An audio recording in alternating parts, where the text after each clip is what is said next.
right, we'll go ahead and get started. Iga, good memories from last year, of course. How does it feel heading into this week?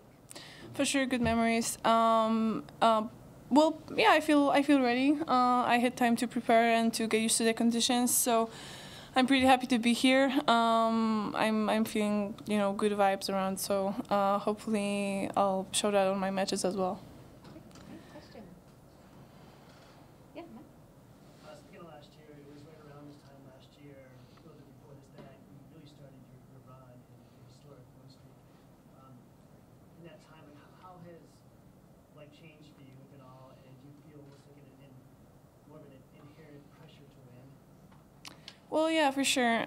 For sure, I'm kind of starting from a different position now, and I feel like there's a target on my back a little bit, which I didn't feel last year. So yeah, it's a different situation. I have to kind of adjust to that. But on the other hand, I've been number one since almost a year ago. So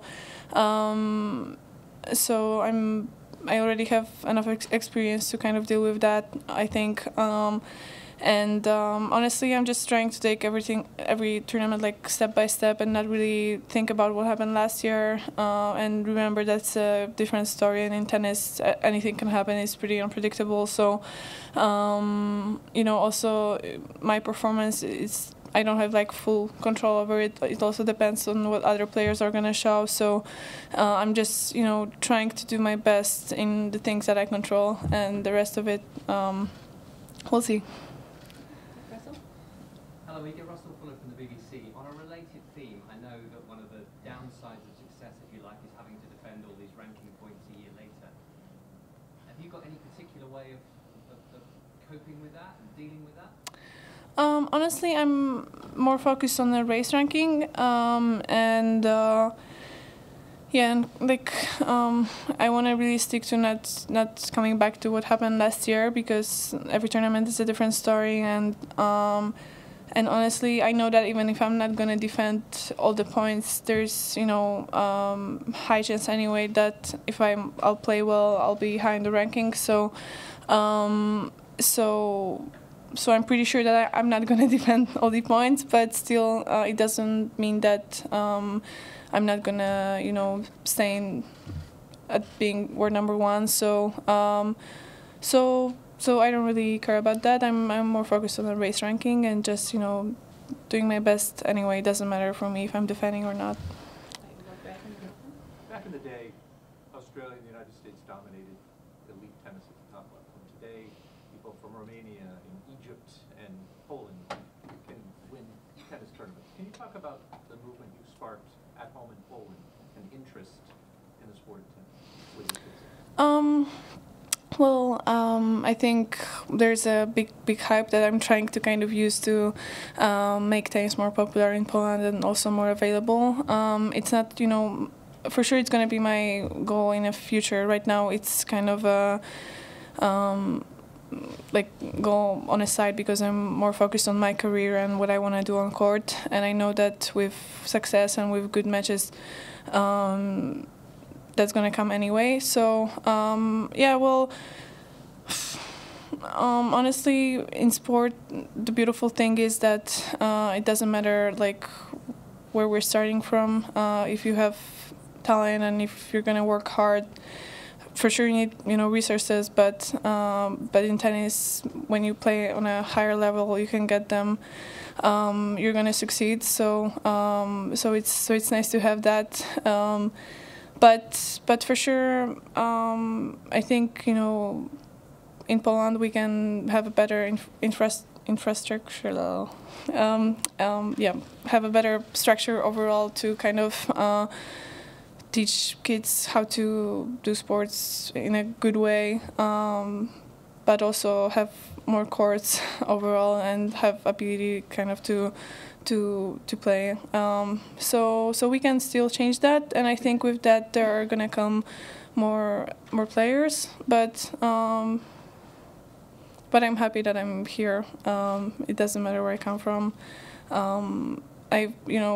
For sure I think I've been through more stuff than some of the players who were in some kind of a serious system, and had help. But on the other hand, that's what makes it more special for me, because I'm just really proud that I didn't use much help, and I know it was all on my dad's shoulders a little bit, but it's a thing that I'm proud of. So yeah.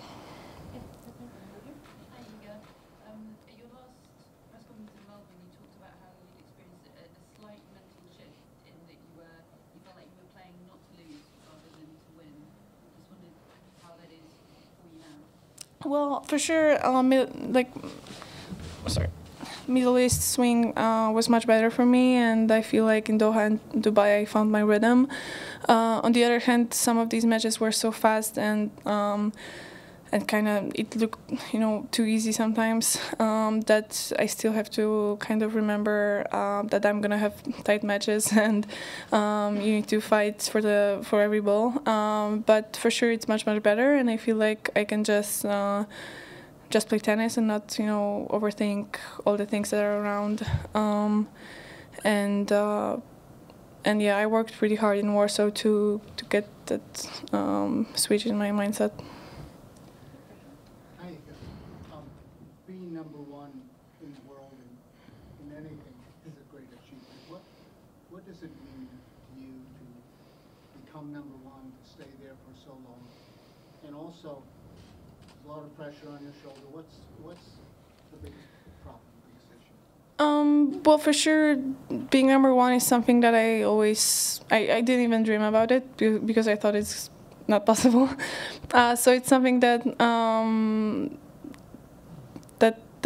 that is totally like over my expectations, and it's a place where anyone want to be. But for sure, it comes with a lot of pressure and expectations, and I don't know, like for example, after Doha and Dubai, I felt it pretty strongly, because I won WTA 500, and then I was in the final of 1000, and it was like a small streak of matches that were pretty solid, and I was really composed, but still I lost in a final, and people were, I don't know, surprised / not happy with the performance / just critical.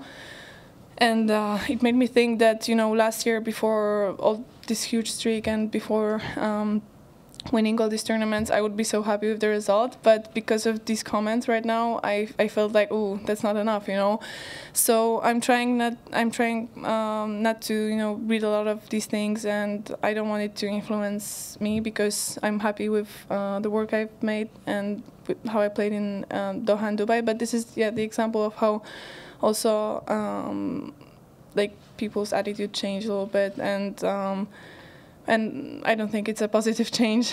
But for me, for sure, there's like more pressure and expectations because of that. But I'm trying to deal with that the best way possible, and I think I'm doing good. Hi, I remember back in 2019, at the beginning of your career, you said that you believe that the mental aspect of the game is making a difference in women's tennis, and that was behind the decision of adding Daya to your permanent team from the very beginning. Now you're number one in the world with a very big advantage over the other players. Do you believe that your mental approach to the game is making the difference, and if not, what else? For sure, I believe that it's making a difference, and I see more and more players taking care of that, which is great. And well, but on the other hand, like succeeding and being world number one, like all these other things have to click as well. So I think it's all of that, the mental aspect. Tennis-wise, I just became a more experienced player, and I have more variety on court, and physically, also I can do more. And I'm pretty sure that in the future I'm gonna improve as well. But I always thought that this is really important, and at the end, in the final, we know that both players can play nice shots and run to every ball and physically be ready. But I think it's all about the decisions and about dealing with the pressure and everything. So I'm trying to take care of that for sure. All right, we have time for 3 more English. We'll see you here, and then back there. Hi, you got Chris Otto with BNP Paribas Open. stage of your career and your development, do you still feel that losses are maybe the most valuable learning tool for you? Well, it depends. But for sure, I always analyze more matches that I lost to see what I should change or, why my performance was a little bit worse.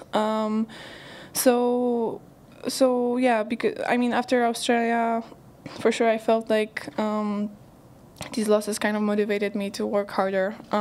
So yeah, I think it's pretty valuable. For sure, it's gonna be like one day I'm gonna be more disappointed, and the other day it's gonna give me more motivation. But I think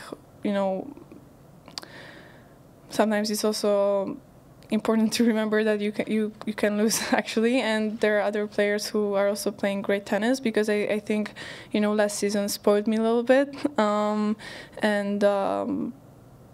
yeah, so it depends. Ego, you mentioned some of your matches in Dubai and Doha maybe being too easy. You haven't played any 3-set matches this year, either wins or defeats. I'm just wondering, would there be an advantage to topping out a 3-set win? And do you think maybe the matches being too easy that maybe contributed to some of your losses this year? Well, I think I'm gonna need some tight matches to kind of check at what level I am in those most important moments where every rally counts. On the other hand, I wouldn't want to change all these matches that happened because I was a little bit ill after Doha, and I think having more physical matches would be exhausting for me. So I'm ready for it. I played some 3-setters last year, and I even won some matches that were pretty tough to kind of when it was pretty tough to switch the momentum, But I'm pretty sure that on this tournament I'm gonna have tough matches, and in these conditions it's gonna be, and with these balls it's gonna be a little bit harder to break every game. So we'll see. But I think I'm ready. You don't forget stuff like that. So I'm gonna use my experience to win these matches. Last English question. Actually touched on it in the last few answers, but I was going to ask if you have a system with your team for sort of assessing when you do have a defeat and how you move on from it, not letting it affect you in the next game. Well, we never have that approach that it can't affect me, because it's more like we're just watching and analyzing, and honestly, from every match I can take different stuff, because sometimes you make technical mistake, and it's pretty easy then, because you go and you work on that and it's getting better usually. Sometimes it's tactical, so it depends, but it's always about analyzing and about kind of approaching another tournament with the knowledge that you gain, and yeah, for example, after Australia I knew technically what I have to change, and my coach also knew that, so we worked in a really physical way on court for a couple of hours a day to make it better. But I think in Dubai it was more tactical. So from every defeat I can take a lot, and I'm using that knowledge for sure. Dzień dobry, Iga. Maciej Chojewski. Iga, przede wszystkim chciałem Cię zapytać, jak się czujesz, bo zmagałaś się z infekcją, tutaj pokaż, figurujesz. Już jest wszystko okej, więc najgorsze już za mną, bo najgorzej się czułam właśnie w Dubaju, jak grałam mecze, więc teraz właściwie wyszłam na prostą i też to mi pokazało, że nawet jak nie czuję się najlepiej, to mogę wygrywać. Czy te zmiany temperatury, wahania temperatury, bo w dzień jest dosyć ciepło, wieczory są dosyć chłodne, wczoraj w trakcie tego meczu było to odczuwalne. Czy to się daje we znaki? Szczerze mówiąc, na pewno trzeba dostosowywać taktykę i też na przykład to, jak naciągnę rakietę pod to, jakie są warunki, więc tutaj cieszę się, że właśnie mam doświadczonego trenera, który też mi doradzi pod tym względem. Ale jeśli chodzi o samą grę, to no to ja jestem gotowa jakby na wszystko w zeszłym sezonie i też nawet w tym sezonie gram i w ciągu dnia i wieczorami i mam na tyle doświadczenia, że myślę, że sobie z tym poradzę, ale też wiem, że w przyszłym tygodniu w ogóle pogoda się drastycznie zmienia, bo będzie o kilka stopni cieplej. No nigdy to nie jest wygodne, bo jakby trenujemy tutaj już właściwie od tygodnia w innych warunkach niż w jakich będą mecze, ale myślę, że właśnie na koniec dnia właśnie to jest najważniejsze w tenisie, żeby się szybko dostosować, szybciej niż przeciwnik i to też pokazuje właśnie, jak ktoś wykorzystuje doświadczenie albo i nie. Mówi się, że ten turniej tutaj w Indian Wells to jest 5. turniej pod względem takiej rangi po turniejach wielkoszlemowych. Czy w twojej hierarchii to też zajmuje takie 5. miejsce? Nie, szczerze mówiąc nie. Myślę, że to jest trochę właśnie taka bardziej taka medialna opinia i jakby to, jak ten turniej zbudował sobie PR, ale dla mnie to jest po prostu turniej jak każdy inny. Faktycznie no, jest może trochę więcej prestiżu z tym związanym, ale ja traktuję każdy mecz tak samo poważnie i dla mnie jakby jedyne co, to wiadomo, że warto jest wygrać większy turniej, żeby mieć więcej punktów do rankingu, ale właśnie tak jak mówię, dla mnie to jest tak jak każdy inny tysiączek. Ja chciałem jeszcze zapytać na koniec, bo to już między innymi do pytania o to. Niedługo minie rok, odkąd jesteś liderką. Czy tak to sobie wyobrażałaś? Czy jest trudniej, czy łatwiej, czy może tak samo jak to jest? Szczerze mówiąc, w ogóle sobie tego nie wyobrażałam, bo nie wiedziałam, jak to będzie wyglądało. Miałam faktycznie takie momenty w zeszłym sezonie, że myślałam sobie, że już tyle osiągnęłam, że właśnie może to jest dla mnie ten sygnał, że już mogę grać z dużą wolnością i nie przejmować się samymi jakby, nie wiem, rekordami albo osiągnięciami, bo to wszystko już mam. Ale z drugiej strony to tak nie działa, bo my jesteśmy bardzo ambitni i jakby pracujemy cały czas, żeby wygrywać i żeby poprawiać się jako sportowcy, więc wciąż jakby czuję tą presję, ale z drugiej strony no, to jest część tej pracy, więc czasami jest ona większa, czasami mniejsza, ale nauczyłam się już sobie z tym funkcjonować w taki sposób, że mogę dalej grać solidny tenis. Dziękuję. Thank you. All right, we're gonna go here to just sign.